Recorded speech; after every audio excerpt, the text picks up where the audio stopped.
श्रीराम समर्थ. गोपाल कृष्ण भगवान की जय. रमण महर्षी म्हणतात, प्रसाद हा 3 प्रकारचा असतो. एक काहीतरी खायला द्यायचं असतं, एक काहीतरी विचार द्यायचे असतात आणि एक केवळ नजर टाकून, दृष्टिक्षेप टाकून कृपा प्रसाद द्यायचा असतो.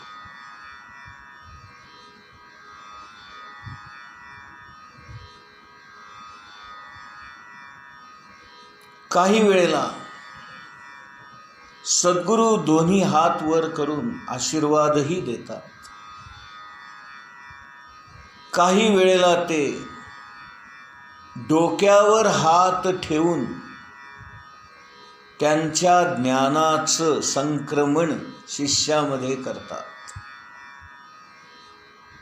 अशा प्रकारे कृपा करण्याचे, प्रसाद देण्याचे अनेक मार्ग गुरु अवलंबत असतात. प्रसाद म्हणून काहीतरी खायला तरी देतात, कारण आपल्या मुखातून बोलून काही ज्ञानकण, काही विचार देतात, किंवा हात वर करून आशीर्वाद देतात, किंवा नजरेचा दृष्टिक्षेप टाकून कृपा दृष्टीने पाहतात.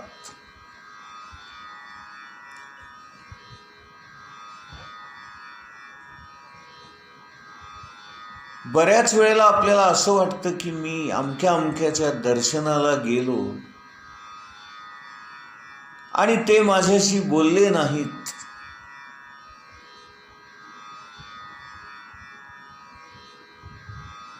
खरं सांगायचं म्हणजे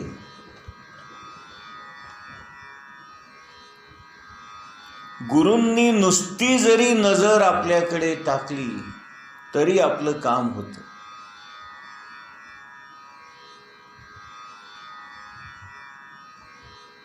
या संदर्भामध्ये एक घडलेला किस्साच मी तुम्हाला सांगतो.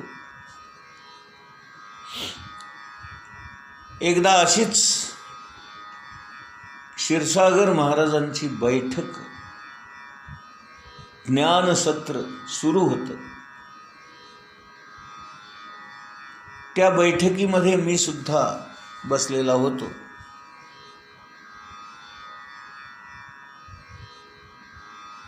काही माणसं मुंबई पुण्याहून दर्शनाला आलेली होती.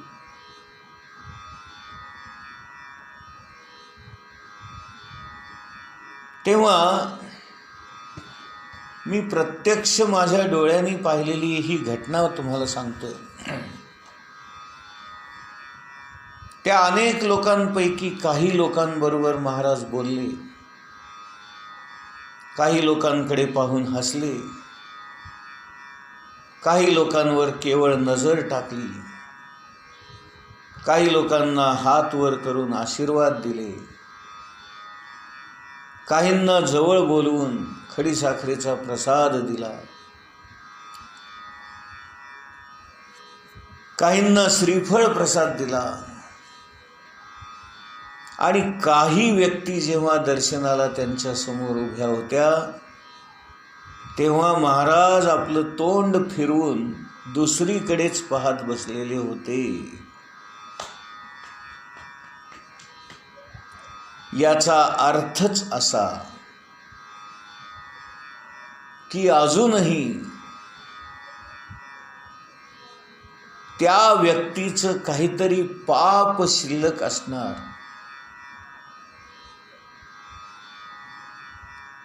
आणि ते महाराज जाणत असणार.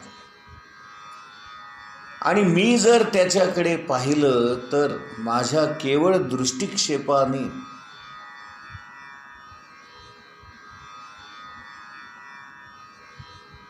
त्याला बराच लाभ होईल, परंतु तो लाभ होण्याची कदाचित त्याची वेळ आलेली नसावी, किंवा अजून काही भोग त्याचे भोगायचे बाकी असावेत. अशा अनेक शक्यता त्यामागे असतात. आणि म्हणून महाराजांचे सारखे सद्गुरू सुद्धा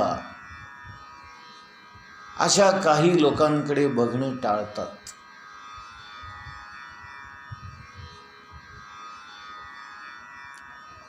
वास्तविक पाहता त्यांनी त्याच्याकडे बघून त्याच्यावर कृपा केली असती तर त्या माणसाच्या सगळ्याच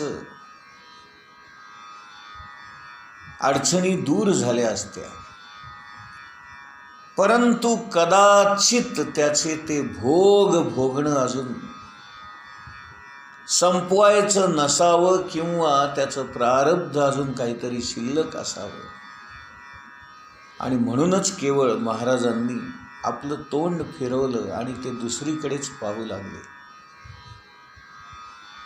हे मी स्वतः माझ्या डोळ्यांनी पाहिलेलं आहे. त्यामुळे एक निश्चित गोष्ट समजा की जेव्हा असे सद्गुरू बोलतात, वागतात, दृष्टी टाकतात, हात वर करून आशीर्वाद देतात, प्रसाद देतात, तेव्हा निश्चितपणे आपला भाग्योदय उदयाला आलेला आहे असं समजावं.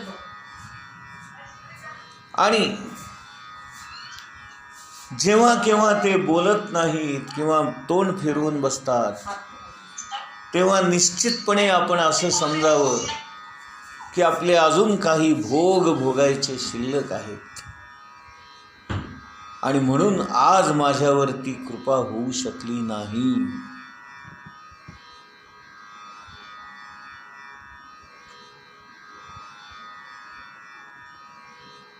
आपलं प्रारब्ध जसं असतं त्याप्रमाणे आपल्याला भोग भोगावेच लागतात. आणि सगळ्यात महत्त्वाची गोष्ट म्हणजे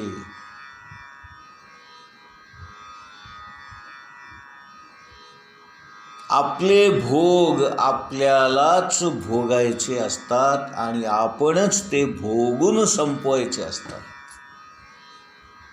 ही गंमत आहे. हे फार मोठं मर्म किंवा वर्म मी आपल्याला सांगतो आहे.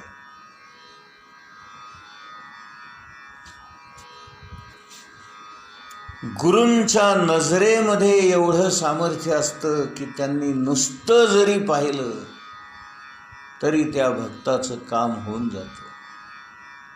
आणि म्हणूनच अर्जुन म्हणतोय, हे देवा तुझी कृपादृष्टी माझ्यावर असू दे. तू मला सोडून जाणार नाहीस याची मला खात्री आहे. तो जसा भाव अर्जुनाचा आपल्या गुरूंबद्दल, आपल्या भगवंताबद्दल होता, तसा आपलाही आपल्या गुरूंबद्दल, आपल्या भगवंताबद्दल भाव असला पाहिजे. देवा मी कसाही असू दे, पण मी तुझा आहे आणि तूच मला सांभाळायचं आहेस. तुझी कृपादृष्टी माझ्यावर ठेव.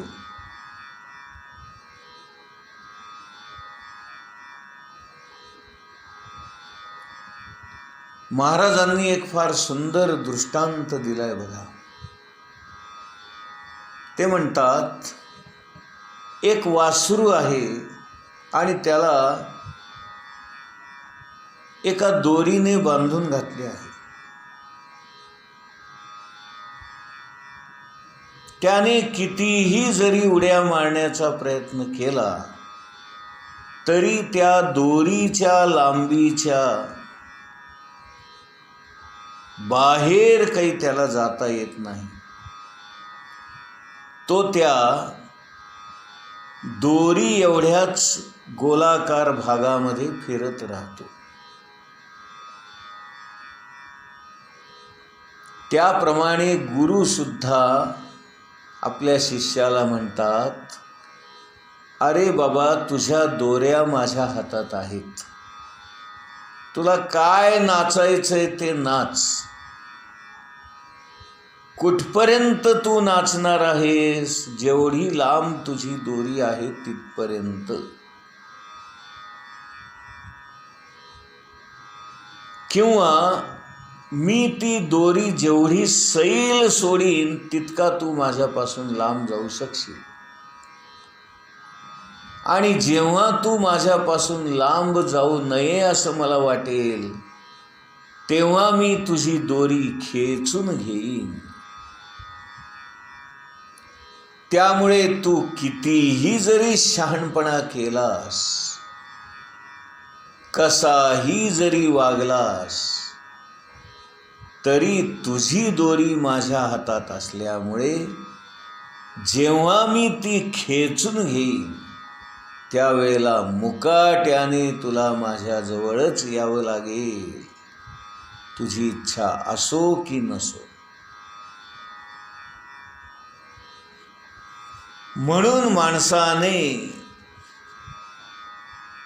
अर्जुनाने ज्याप्रमाणे आपल्या रथाचे लगाम भगवान श्री गोपाल कृष्णांच्या हातामध्ये सोपवले आणि तो निश्चिंत झाला, निर्भय झाला, त्याप्रमाणे आपण देखील आपल्या आयुष्याच्या, आपल्या संसाराच्या, आपल्या प्रपंचाच्या दोऱ्या आपल्या सद्गुरूंच्या हाती सोपवाव्या. आपलं जे काही आहे ते त्यांच्या चरणावर अर्पण करावं. आपलं सुख, आपलं दुःख, आपल्या अडचणी, आपल्या तक्रारी, आपल्या चिंता, आपल्या काळज्या, आपली परिस्थिती, आपल्या मनाची अस्वस्थता, सर्व काही गुरूंच्या चरणावर अर्पण करावं आणि आपण निश्चिंत राहावं, निर्भय व्हावं. पुढच्या ओवीमध्ये ज्ञानेश्वर महाराज म्हणतायत, ना तरी अपत्या ते माये, सांडूनी जरी जाये, तरी ते कैसे निजिये, ऐके कृष्णा. अर्जुन म्हणतोय, हे देवा, हे कृष्णा, जर एखाद्या तान्ह्या मुलाला त्याच्या आईनेच जर टाकलं, त्याच्या आईनेच जर त्याला सोडून दिलं, तर ते जिवंत राहील का रे? अशा प्रकारे आपण सुद्धा भगवंताचं तान्ह बालक आहे, अशी आपल्या मनाची अवस्था झाली पाहिजे. आणि आपण शरणागत होऊन भगवंताला म्हटलं पाहिजे, सद्गुरूंना म्हटलं पाहिजे, प्रभू, गुरुदेवा, अहो मी तुमचं तान्ह बालक आहे, मला काही कळत नाही, मी वाटेल तसं बोलतो, वाटेल तसं वागतो, तरी तुम्ही ते प्रेमाने ऐकून घेता, त्याचा स्वीकार करता. ही माझ्यावर असणारी तुमची कृपाच नव्हे का? आणि आणखीन एक सांगू का? त्या छोट्याशा तान्ह्या बालकाने शी करू दे, शू करू दे, ते कितीही घाण होऊ दे, बरबटू दे, तरी त्याची आई कधीही त्याचा दुस्वास करत नाही. तिच्या मनामध्ये कोणत्याही प्रकारची घृणा येत नाही, तिला किळस वाटत नाही, तिला घाण वाटत नाही. ती अत्यंत प्रेमाने आपल्या बालकाला स्वच्छ करते, धुते, पुसते, नवीन कपडे घालते आणि पुन्हा तितक्याच प्रेमाने त्याला आपल्या मांडीवर घेऊन त्याला कुरवाळते. जशी एखादी आई आपल्या तान्ह्या बालकाची काळजी घेते, हे देवा, हे सद्गुरू, मी तुमचं तान्हं बालक आहे, मला काही कळत नाही, आपणच माझी काळजी घ्या. तैसा सर्वापरी आम्हासी देवा तूच एक आहासी, आणि बोलिले जरी न मानिसी मागील माझे. म्हणून हे देवा, हे परमेश्वरा, मला तुझ्याशिवाय आणि कुणीही नाही. या जगामध्ये मी केवळ तुझ्यावर अवलंबून आहे. आत्तापर्यंत मी जे काही बोललो ते तुला जरी आवडलं नसलं तरी तू ऐकून घेतलंसच ना. तू माझा अव्हेर तरी केला नाहीस ना. तरी उचित काय आम्हा ते व्यभिचरेना धर्मा, ते झडकरी पुरुषोत्तमा सांग आता. म्हणून मी काय करावं, कसं वागावं, माझ्यासाठी काय योग्य आहे आणि नेमकं काय धर्माला अनुसरून आहे ते तू मला सांग. हे पुरुषोत्तमा, तूच मला याबद्दल स्पष्ट शब्दात कल्पना दे. मला आता उगीचच अडचणीत टाकू नकोस. मी नेमकं काय करावं याचं मार्गदर्शन कर, कारण मी तुला शरण आलेलो आहे, मी तुझं शिष्यत्व पत्करलेलं आहे. अशी विनंती अर्जुनाने भगवान श्रीकृष्णांना केलेली आहे. गोपाल कृष्ण भगवान की जय.